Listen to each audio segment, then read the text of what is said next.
एक सुनसान सड़क पर एक शख्स अपने दोस्त से बात कर रहा होता है। शायद उसके दोस्त ने ही उसे उस जगह बुलाया हुआ होता है। वह वक्त रात का समय होता है और उस सुनसान सड़क पर वह अकेला होता है। इस वजह से वह लड़का अंदर से काफ़ी डरा हुआ होता है। इतने में एक वाइट कार सड़क से गुजरती है। लड़का अभी उसके गर्लफ्रेंड ने दिए हुए एड्रेस को ढूंढ रहा होता है। ये हमें तब पता चलता है जब वो फ़ोन पर आई लव यू कहता है, लेकिन तभी वह वाइट कार लड़के के बगल से साथ साथ चलती है। लड़के को कार पर शक होता है, इसलिए वह रुककर उस कार को अबे क्या है बे करके इशारा करता है, लेकिन कार से कोई रिस्पांस नहीं आने की वजह से वो वापस खुद से ही बड़बड़ाते हुए चलने लगता है। वो सोचता है कि अगर मैं रास्ता बदल लूँ तो वह गाड़ी उसका पीछा छोड़ देगी, लेकिन ऐसा नहीं होता है। जब वह लड़का पीछे मुड़कर देखता है तो वह गाड़ी रुकी हुई होती है और गाड़ी का दरवाज़ा खुला हुआ होता है, और तभी अंधेरे में आकर एक मास्क पहने हुआ शख्स उसका गला दबाकर उसे गाड़ी के पास ले जाता है। चोकिंग की वजह से लड़का बेहोश हो जाता है या मर जाता है, ये हमें पता नहीं चल पाता। इस दौरान बैकग्राउंड में एक अजीब सी म्यूजिक चल रही होती है और वह मास्क मैन उस लड़के को गाड़ी की डिक्की में डालकर वहाँ से चला जाता है। जिसके बाद कुछ फोटोज दिखाई जाती है जो एक घर में दीवारों पर लगाई हुई है। उस घर में एक लड़का रहता है। लड़का शायद कहीं जाने की तैयारी कर रहा है। वो घर में शेविंग कर रहा है और उसके साथ ही एक लड़की को शॉप में स्वीट्स खरीदते हुए दिखाया गया है। शायद वो लड़की के लिए गिफ्ट लेकर जा रही है। लड़का अपने कैमरे में फ़ोटोज़ देख रहा है, मतलब लड़का एक फ़ोटोग्राफ़र है। लड़की लड़के के घर आती है और दोनों किस करते हैं, मतलब कि दोनों कपल्स है। लड़का अपनी बैग पैक कर रहा होता है। लड़की लड़के से कुछ चीज़ें रखने के बारे में पूछती है। इससे ही पता चलता है कि लड़की को लड़के की काफ़ी फिक्र है, लेकिन अपना सख्त लोंडा किसी और ही सोच में उलझा हुआ होता है। जब लड़की उससे इसकी वजह पूछती है तब लड़का कहता है कि क्या तुम्हारे पेरेंट्स को पता है कि मैं एक ब्लैक हूँ। तब लड़की कहती है कि मैंने ऐसा कुछ कहा नहीं है और इससे कोई फ़र्क नहीं पड़ता है, लेकिन लड़का पहले ही सब कुछ क्लियर करना चाहता है। बट लड़की उससे हंसी में उड़ा देती है। लड़का चाहता है कि उसे वहाँ पर जाकर कोई नुकसान ना पहुँचाए, क्योंकि अब तक लड़के का कोई ब्लैक बॉयफ्रेंड नहीं रहा है। लेकिन लड़की कहती है कि तुम बेवजह ही डर रहे हो, मेरे डैड रेसिस्ट नहीं है, उन्हें रंग से कोई फ़र्क नहीं पड़ता है। अगर ऐसा होता तो मैं उनसे तुम्हें मिलवाती ही नहीं। अब लड़का और लड़की दोनों गाड़ी में जा रहे होते हैं। तभी लड़का सिगरेट पीने के लिए निकलता है, लेकिन वह लड़की उस सिगरेट को कार के बाहर फेंक देती है। इसे लेकर दोनों में प्यार भरी नोकझोंक होती है। जिसके बाद लड़का अपने दोस्त रॉड को कॉल करता है। रॉड पुलिस की वर्दी में दिखता है। तो हमारे लड़के का एक नाम भी है, उसका नाम क्रिस है। रॉड वैसे काफ़ी मजाकिया है। क्रिस उसे अपने डॉग को इस वीकेंड के लिए संभालने के लिए थैंक्स कहता है, और अभी लड़की का नामकरण भी हो चुका है। उसका नाम रोज है। रॉड क्रिस को सलाह देता है कि गोरीबंदी के मम्मी पापा से मिलने को मत जाओ, क्या पता पंछी अकेला देखकर ये जाल बिछाया है और इसीलिए मम्मी ने तुम्हें चाय पे बुलाया है।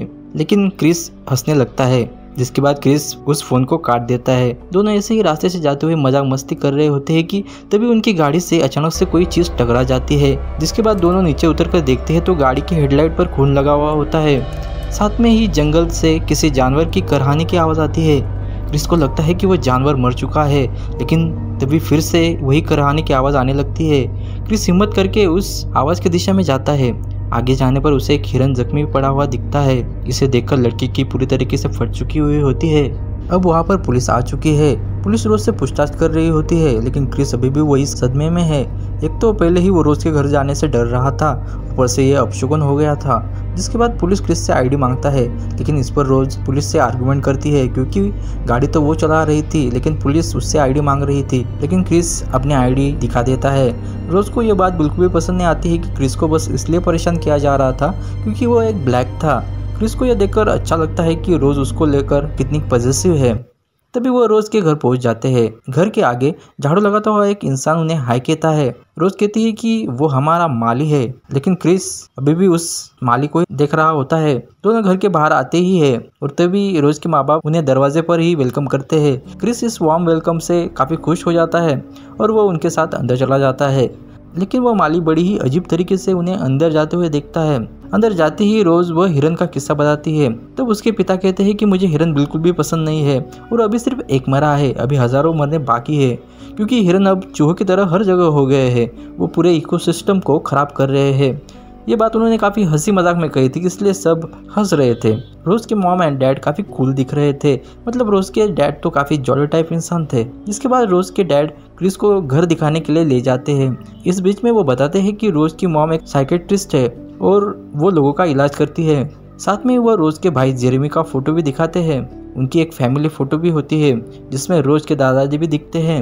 रोज का भाई मेडिकल की पढ़ाई कर रहा है। साथ में ही रोज के डैड एक फोटो दिखाते हैं कि एक ब्लैक इंसान ने कैसे हिटलर के घमंड को चूर चूर कर दिया था। इससे पता चलता है कि रोज के डैड ब्लैक लोगों से कितना लगाव है। जब रोज के डैड क्रिस को किचन दिखाने ले जाते हैं तब वहाँ पर जॉर्जिया नाम की मेड होती है और यह देखकर क्रिस थोड़े अचंभे में पड़ जाता है।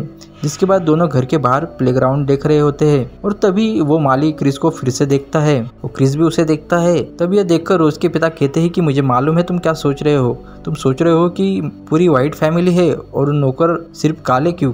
फिर रोज के डैड उसे समझाते हैं कि दरअसल जॉर्जिया और वॉल्टर को हमने रोज के दादा दादी के देखभाल के लिए रखा था। जब उनका देहांत हुआ तब इन दोनों को मैं जाने नहीं देना चाहता था, इसलिए मैंने इनको नौकरी से नहीं निकाला।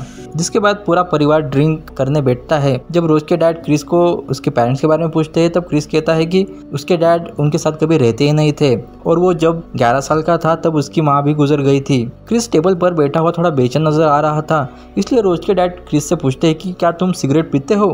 तब क्रिस कहता है कि हाँ पीता था लेकिन अब छोड़ रहा हूँ। और तभी रोज के डैड क्रिस को सलाह देते हैं कि तुम अगर सिगरेट छोड़ना चाहते हो तो इसमें तुम रोज की माँ मिसिस से मदद ले सकते हो। क्रिस कहता है कि वो कैसे।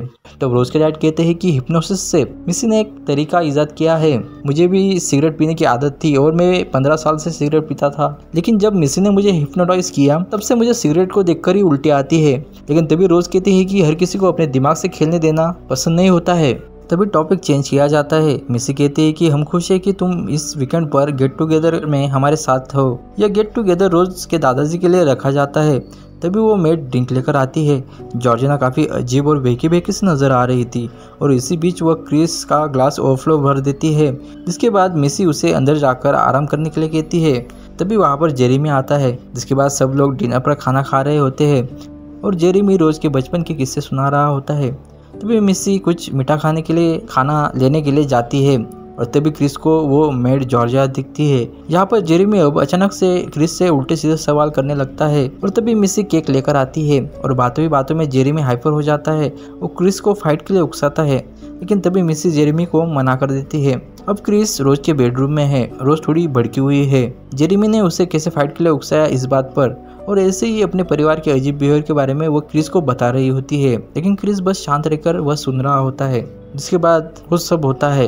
देन रोज तो सो जाती है लेकिन क्रिस को नींद नहीं आती है। वो वहाँ से उठकर बाहर जा रहा होता है कि तभी पीछे से वो मेड जॉर्जिया नजर आती है। क्रिस को सिगरेट की तलब लगती है, इसलिए वो बाहर जाकर सिगरेट निकालता है कि तभी वो माली उसकी तरफ भागता हुआ नजर आता है। क्रिस उससे बहुत डर जाता है और मैं भी, लेकिन वो माली उससे कुछ नहीं करता है और उसके साइड से भाग जाता है। लेकिन जैसे ही क्रिस पीछे मुड़ता है वैसे ही वो मेड उसे खिड़की पर नजर आती है। उसकी आंखें अजीब तरीके से टेढ़ी मेढ़ी थी। अब क्रिस सोच रहा है कि कहाँ मैं इन पागलों के बीच में फंस गया हूँ और यही सोचते हुए वो घर के अंदर जाता है कि तभी रोज की मॉम मेसी अचानक से उसे कहती है कि तुम जानते हो ना कि स्मोकिंग सेहत के लिए अच्छी नहीं है और क्रिस को वो अपने साथ बैठने के लिए कहती है। जिसके बाद वो क्रिस को हिप्नोटिज्म के बारे में पूछती है। क्रिस कहता है कि यह बस उसने टीवी पर देखा है, जैसे कोई पेंडुलम उसके आंखों के सामने घुमाया जाता है। तो मिसी कहती है कि हम लोगों को हिप्नोटाइज करने के लिए अलग अलग चीज़ों का इस्तेमाल करते हैं। जिसके बाद मिसी क्रिस से उसकी मॉम के बारे में पूछती है, लेकिन क्रिस शुरुआत में कुछ बताना नहीं चाहता था, पर मिसी न जाने क्यों चाय के कप में चम्मच से आवाज़ करके उसको जैसे हिप्नोटाइज कर रही थी। और जिसके बाद क्रिस बताने लगता है कि उस वक्त वो टीवी देख रहा था और ऐसे ही धीरे धीरे मिसी क्रिस के बचपन में हुए हादसे के बारे में जानने की कोशिश करती है। अभी भी उस गर्म चाय की कप की आवाज़ क्रिस को हिप्नोटाइज कर रही थी। धीरे धीरे क्रिस इमोशनल हो रहा था। क्रिस ने बताया कि उसकी माँ काम से घर लौट रही थी और तभी किसी कार ने उन्हें उड़ा दिया था। लेकिन उस वक्त क्रिस ने कुछ नहीं किया। उसने न तो बाहर जाकर देखा और न ही किसी को कॉल किया। उसे लग रहा था कि अगर वो किसी को कॉल करेगा तो उसकी माँ को कुछ हो जाएगा। अब क्रिस रोने लगा था। वो कुर्सी को अपने हाथों से खुरदने लगा था। जिसके बाद मिसी उससे पूछती है कि तुम खुद को अपनी माँ के मौत के जिम्मेदार मानते हो। मिसी आगे पूछती है कि अभी तुम्हें कैसा फील हो रहा है। तब क्रिस कहता है कि वो चल नहीं पा रहा है। तब मिसी कहती है कि हाँ, क्योंकि तुम पैरालाइज्ड हो, जिस तरह तुमने उस दिन अपने माँ को बचाने के लिए कुछ नहीं किया था। और आगे वो कहती है कि तुम अब पीछे की ओर जा रहे हो। क्रिस इससे डर जाता है, बोलता है नहीं, लेकिन वो उसे पीछे ढकेल देती है। जिसके बाद क्रिस एक अंधेरी खाली जगह में पीछे गिरते जाता है। उसे मिसी एक टीवी बॉक्स में दिख रही होती है। जिसके बाद मिसी कहती है कि तुम अब अंधेरी दुनिया में हो, और उसके साथ ही वो क्रिस की पलकें हाथों से बंद कर देती है। जिसके बाद क्रिस बेड से उठता है। क्रिस पूरा डरा हुआ होता है, लेकिन अपने आप को बेड पर देखकर वो चैन की सांस लेता है कि आखिर वो एक सपना था। जिसके बाद वो अपना मोबाइल देखता है तो रॉड का उसमें मैसेज आया होता है, जिसमें वो उसके कुत्ते को दिखा रहा होता है। जिसके बाद क्रिस उस फोन को चार्ज में लगाकर जंगल में फोटोज क्लिक करने जाता है। क्रिस अभी भी उन अजीब घटनाओं के बारे में सोच रहा होता है। जब क्रिस वहां से लौटकर घर की तरफ आता है तो उसे घर के खिड़की में वो मेड आईने में अपने बालों को ठीक करते हुए दिखती है। क्रिस चुपके से उसकी फोटो निकालने की कोशिश करता है कि तभी वो मेड उसे देख लेती है। जिसके बाद क्रिस दूसरे फोटोज निकालने की एक्टिंग करने लगता है, और जब वो वापस उस खिड़की को देखता है तो वो मेड वहां पर नहीं होती है। जिसके बाद उसे पास ही वह माली लकड़ियां तोड़ते हुए दिखता है। क्रिस उसके पास जाता है। क्रिस उसे कहता है कि शायद ये तुमसे कुछ ज़्यादा ही मेहनत करवा रहे हैं। तो वो माली क्रिस को थोड़ी देर बड़ी अजीब तरीके से देखते हुए कहता है कि शायद मैं ये खुद ही करना चाहता हूँ। इसके बाद क्रिस खुद का इंट्रोडक्शन करता है। तो वो माली कहता है कि मैं जानता हूँ तुम कौन हो, वो बहुत अच्छी है ना, एकदम शादी करने लायक। और इस तरह वो हंसने लगता है। यह देखकर क्रिस को बहुत ही अजीब फील होता है। जिसके बाद वो माली कहता है कि मैं कल तुम्हें डराना नहीं चाहता था, लेकिन वो समय मेरा एक्सरसाइज का था। आगे वो कहता है कि तो कुछ काम बना। क्रिस कहता है कौन सा काम। तो वो माली कहता है कि कल रात मैंने तुम्हें मिसी के ऑफिस में जाते हुए देखा था। तब क्रिस कहता है कि कल मैंने कुछ ज़्यादा ही पी ली थी, इसलिए मुझे कल का कुछ याद नहीं है। जिसके बाद माली हंसने लगता है और अपने काम पर लग जाता है। यहाँ क्रिस बड़ी असमंजस में पड़ जाता है, क्योंकि उसे अब तक लग रहा होता है कि वो बस एक सपना था, लेकिन वो सच था, क्योंकि माली ने तो उसे मिसी के रूम में जाते हुए देखा था। जिसके बाद क्रिस सिगरेट पीने के लिए बाहर निकलता है, लेकिन जब वह उसकी स्मेल लेता है तो उसे बड़ी ही अजीब लगती है। जिसके बाद क्रिस अपने रूम में जाकर रोज को बताता है कि उसकी मॉम ने कल रात उसे हिप्नोटाइज किया था। वो कहता है कि उसे अच्छे से कुछ याद नहीं है, लेकिन अब उसे सिगरेट पीने के बारे में सोचकर ही उल्टी आ रही है। तब रोज उससे अपनी माँ की तरफ से माफ़ी मांगती है। तभी कुछ गाड़ियों की आवाज़ आती है। गाड़ियाँ देखकर लग रहा था जैसे सभी बहुत बड़े घर से बिलोंग करते हो। जिसके बाद रोज क्रिस को लोगों से मिलवाती है। उस गेट टुगेदर में आए हुए मेहमान बड़े ही अजीब थे, मतलब उनके सवाल काफ़ी अजीब थे, जैसे तुम्हारे हाथों की पकड़ काफ़ी अच्छी है, तुम्हारे मसल काफ़ी बढ़िया है। इन जैसे सवालों से तंग आकर क्रिस अपना कैमरा लेकर फोटो निकालने लगता है। वो देखता है कि उस पार्टी में लगभग सभी व्हाइटी लोग आए हुए होते हैं, लेकिन उनमें उसे एक ब्लैक लड़का दिखता है जो बहुत ही अजीब तरीके से कपड़े पहने हुए रहता है। जब क्रिस उससे बात करता है तो वो बिल्कुल सोच में पड़ जाता है, क्योंकि वो इस तरीके से बात कर रहा होता है जैसे कोई रोबोट हो, और उसका बर्ताव भी वैसे ही था।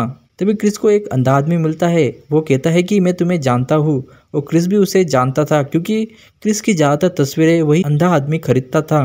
वो अंधा आदमी कहता है कि मुझे तुम्हारी नज़र काफ़ी पसंद है, तुम्हारी हर तस्वीर कुछ ना कुछ कहती है। वो आगे कहता है कि उसको भी फोटोग्राफी का शौक था, लेकिन जेनेटिक अंधेपन के कारण उसे जिंदगी से इंसाफ नहीं मिल पाया। जिसके बाद क्रिस अपने रूम में जा रहा होता है।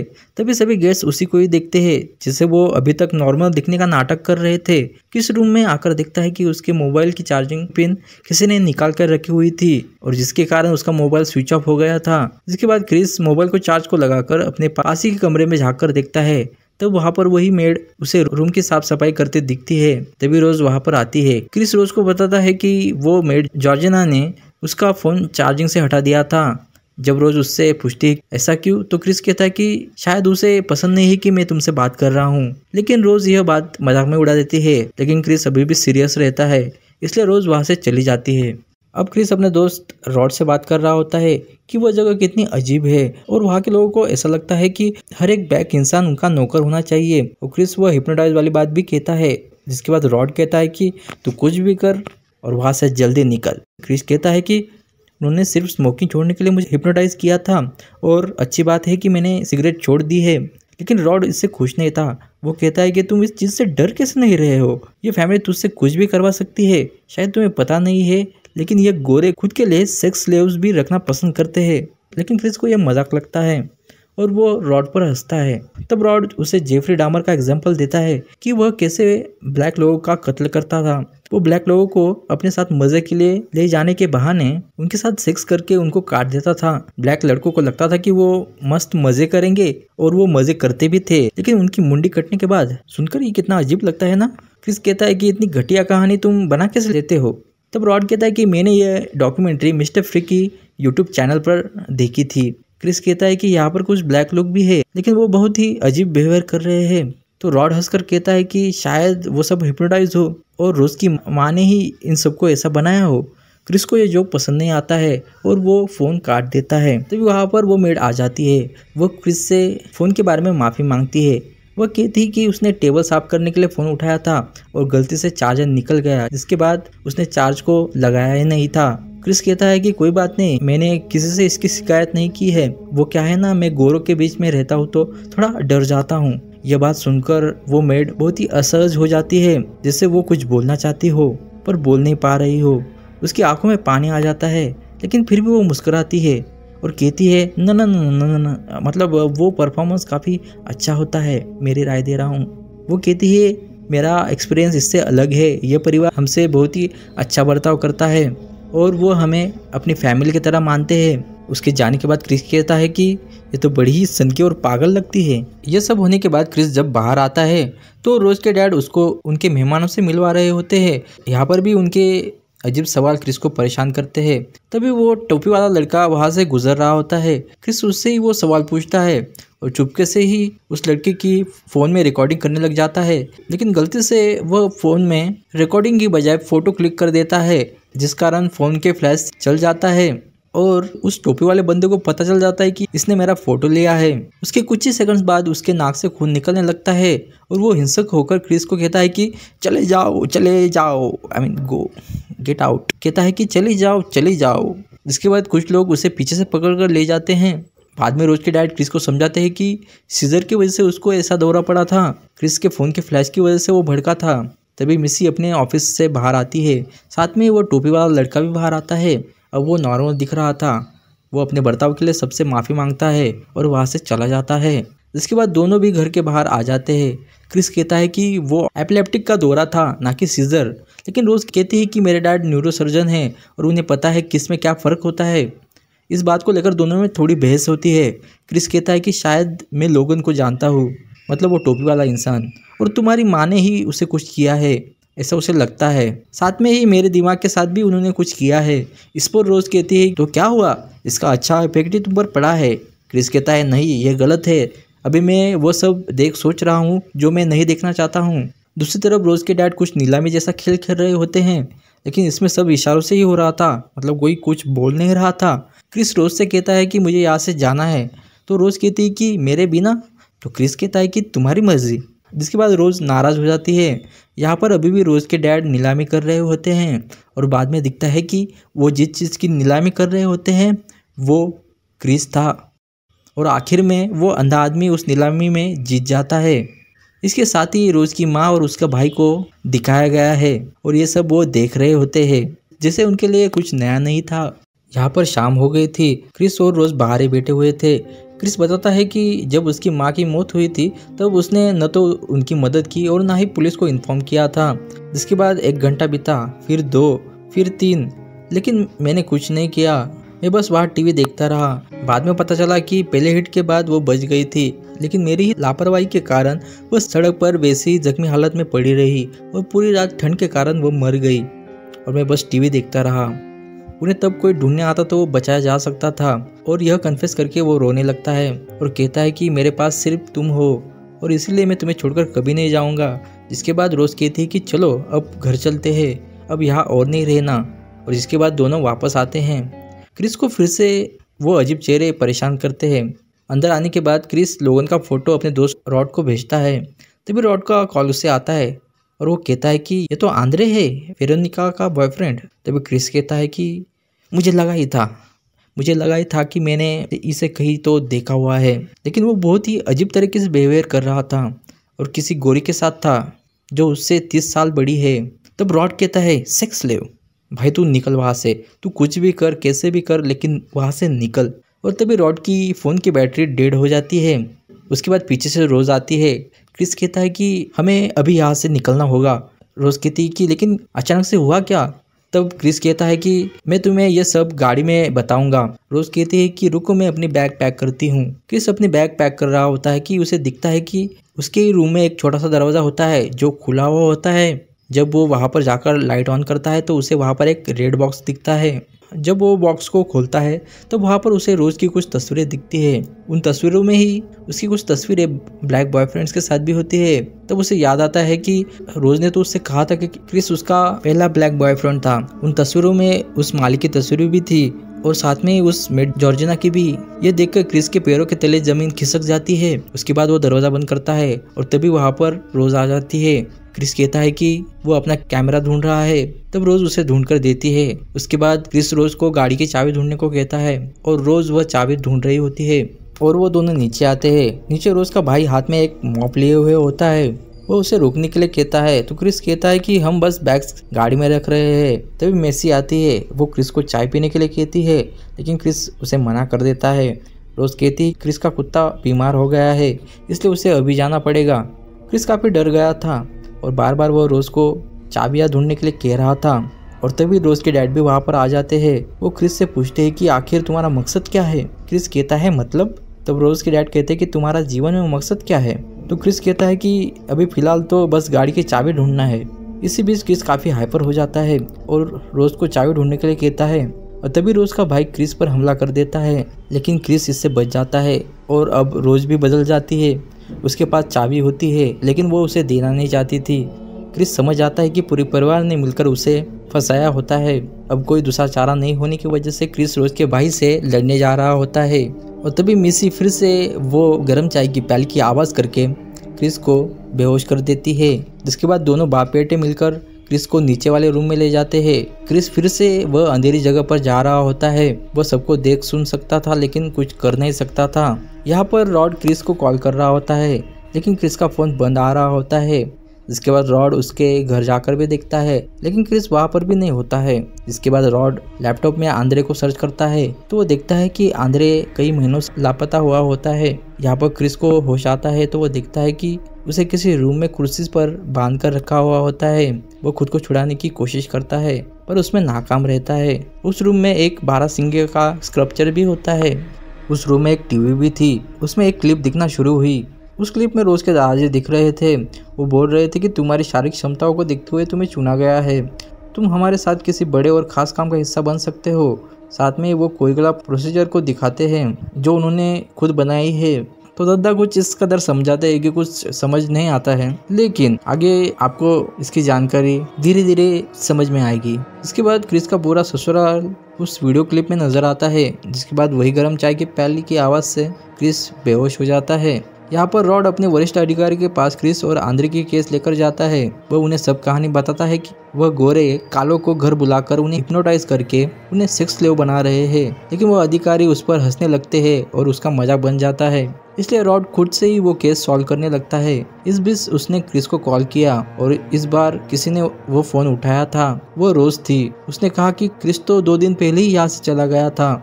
लेकिन रॉड जब उसे इसके बारे में और गहराई से पूछता है तो रोज घुमा फिरा के आंसर देने लगती है, जिससे रॉड को पक्का यकीन हो जाता है कि क्रिस अब किसी मुसीबत में फंस चुका है। उस रूम में क्रिस अभी भी बंद होता है। उसे अब होश आ रहा होता है।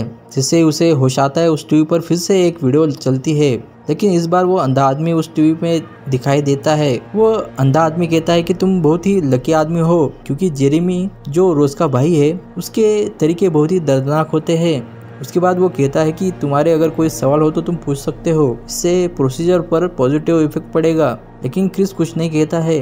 जिसके बाद वो अंधा आदमी क्रिस को बताता है कि इस प्रोसीजर में पहला फेज हिप्नोटिज्म का होता है, दूसरा फेज तुम्हें ऑपरेशन के लिए तैयार करना हुआ होता है और तीसरा फेज ट्रांसप्लांटेशन का होता है। मतलब पूरा नहीं, दिमाग का एक हिस्सा जो तुम्हारे नर्वस सिस्टम से जुड़ा हुआ है उसे शांत करते हैं जिससे उनका कनेक्शन न टूटे। मतलब तुम मरोगे नहीं पूरी तरीके से, तुम्हारा अवचेतन मन हमेशा ही वहाँ रहेगा। तुम्हारी बॉडी क्या देख सुन रही है ये तुम महसूस कर पाओगे, लेकिन बस एक किसी गाड़ी में पीछे बैठे हुए मुसाफिर की तरह जिसका स्टीयरिंग किसी और के पास है। तुम बस एक दर्शक बनकर रहोगे, बॉडी का पूरा कंट्रोल मेरे पास रहेगा। तो आखिर में तुम बन जाऊंगा मैं। तब क्रिस कहता है कि लेकिन सिर्फ ब्लैक ही क्यों?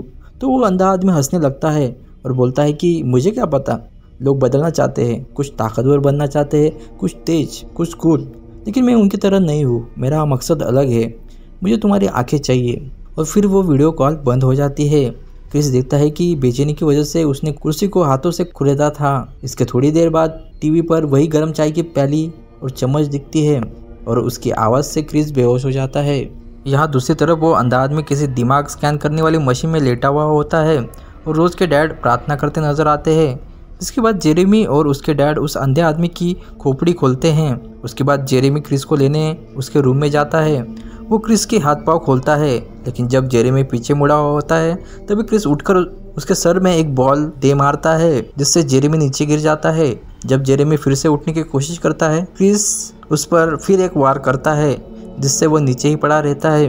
जिसके बाद क्रिस अपने कान से कुर्सी की निकली हुई रुई बाहर निकलता है। इसी वजह से उस गर्म चाय की आवाज का इफेक्ट उस पर नहीं हुआ था। यहाँ पर रोज के डैड ऑपरेशन कर रहे होते हैं, लेकिन जेरेमी के न आने की वजह से रोज के डैड उसे ढूंढने जाते हैं। लेकिन वहाँ पर अचानक से क्रिस उस रूम में लटके हुए 12 सिंह के सिंगों से उन पर हमला कर देता है। वह सिंह उनके गले में घुसने की वजह से वह नीचे गिर जाते हैं और शायद मर भी जाते होंगे।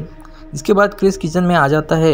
वहाँ पर वो मेड उसे देखकर डर के भाग जाती है। जिसके बाद क्रिस फ़ोन लेकर जा ही रहा होता है कि वहाँ पर मिसी आ जाती है। उस रूम में वही गर्म चाय की प्याली होती है और वो वही लेने के लिए झपकती है, लेकिन क्रिस उसे तोड़ देता है। जिसके बाद मिसी टेबल पर रखे हुए चाकू से क्रिस पर हमला कर देती है, लेकिन वह चाकू क्रिस के हाथों में घुस जाता है और वही चाकू क्रिस मिसी की आंखों में घुसकर उसे मार डालता है। क्रिस घर के बाहर जा ही रहा होता है कि पीछे से जेरेमी उसे पकड़ लेता है, लेकिन क्रिस उसके पैर में कैंची घुसाकर उसे घायल करके उसके सर को कुचल देता है। यहाँ रोज अपने रूम में बैठकर हेडफोन्स में गाने सुन रही होती है और चिल मार रही होती है। साथ ही में इंटरनेट पर ब्लैक लड़कों को सर्च कर रही होती है। उसके रूम में उसके सभी बॉयफ्रेंड की तस्वीरें भी लगी हुई होती है। क्रिस वही व्हाइट कार लेकर जो शुरुआत में दिखाई गई थी वो लेकर जा रहा होता है। उसने 911 को कॉल किया हुआ होता है। उस पर वह बोल ही रहा होता है कि तभी उसकी गाड़ी किसी से टकरा जाती है और इसकी आवाज़ रोज को भी आती है। क्रिस देखता है कि वहाँ पर वो मेड पड़ी हुई होती है। क्रिस को अपने बचपन में हुए वाकया याद आता है, जिसमें उसकी माँ भी ऐसे ही उस सड़क पर पड़ी थी और वह बस टीवी देखता रहा था। इसलिए क्रिस उसे बचाने की सोचता है। वो उसे गाड़ी में बिठाता है। यहाँ पर रोज गन लेकर बाहर आती है और दादी माँ कहती है। यहाँ क्रिस गाड़ी से जा रहा होता है कि वह मेड होश में आती है। मेड के सर पर खोपड़ी खोलने के निशान नजर आ रहे थे, मतलब दादी का भेजा मेड के सर में उन्होंने डाला हुआ होता है। वो क्रिस से कहती कि तुमने मेरे परिवार को बर्बाद कर दिया और क्रिस से लड़ने लग जाती है और इसी वजह से क्रिस का एक्सीडेंट हो जाता है और इसमें शायद वो मेड मारी जाती है। क्रिस को जब होश आता है तब उस पर कोई गोलियां चला रहा होता है। क्रिस गाड़ी से निकलकर भागने लगता है। तभी रोज उस पर गोलियां चलाती हुई नजर आती है। तभी रोज कहती है कि जाइए दादाजी, उसे पकड़िए, और भागते हुए वो माली क्रिस को पकड़ लेता है। उस माली के भी सर पर निशान थे, मतलब रोज के दादाजी का भेजा माली के सर में डाला हुआ होता है। दोनों की हाथापाई हो रही होती है। उसमें ही क्रिस अपने जेब से मोबाइल निकालकर उस माली के चेहरे पर फ्लैश चमकाता है, जिससे वो माली रुक जाता है। इस दौरान रोज भी वहाँ पर आ जाती है। तभी वह माली रोज से कहता है कि लाओ गन मुझे दो, और गन लेकर वो रोज को ही शूट कर देता है और बाद में उसी गन से खुद को भी शूट करके जान दे देता है। लेकिन रोज अभी भी जिंदा होती है और वो गन लेने के लिए जाती है, लेकिन तभी क्रिस उसे पकड़ लेता है। जिसके बाद रोज क्रिस को इमोशनल ब्लैकमेल करने की कोशिश करती है, लेकिन क्रिस उसका गला दबाने लगता है, लेकिन बाद में वो ऐसा नहीं कर पाता है और उतने में ही पुलिस की गाड़ी वहाँ पर आ जाती है। इससे रोज खुश हो जाती है और विक्टिम होने का नाटक करती है, लेकिन उस गाड़ी से क्रिस का दोस्त रॉड बाहर आता है। जिसके बाद दोनों गाड़ी में बैठ जाते हैं। रॉड कहता है कि मैंने कहा था ना उस घर में मत जाओ। क्रिस कहता है कि तुम्हें कैसे पता चला कि मैं यहाँ हूँ। तब रॉड कहता है कि तुम शायद भूल गए हो कि मैं एक टीसे एजेंट हूँ और यह हमारा काम ही है। जिसके बाद क्रिस और रॉड रोज को वहीं पर छोड़कर चले जाते हैं और रोज वहीं पर उन्हें देखती हुई शायद मर जाती है। दोस्तों, यह स्क्रिप्ट गेट आउट मूवी की है जो 2017 में आई हुई थी। यह मूवी मुझे काफ़ी अच्छी लगी, इसलिए मैंने इसका एक्सप्लेनेशन बनाने की सोचा। और आपको ये एक्सप्लेनेशन सुनकर आपको कैसा लगा आप मुझे कमेंट बॉक्स में ज़रूर बताएगा। बाकी ऐसे वीडियो और चाहिए तो आप मुझे कमेंट बॉक्स में ज़रूर बता सकते हैं, क्योंकि मैंने काफ़ी इसे एंजॉय किया। बाकी चलिए ये वीडियो यहीं पर ख़त्म करते हैं। मैं आपसे मिलूँगा अगली बार अगले ने किसी वीडियो के साथ, बट तब तक के लिए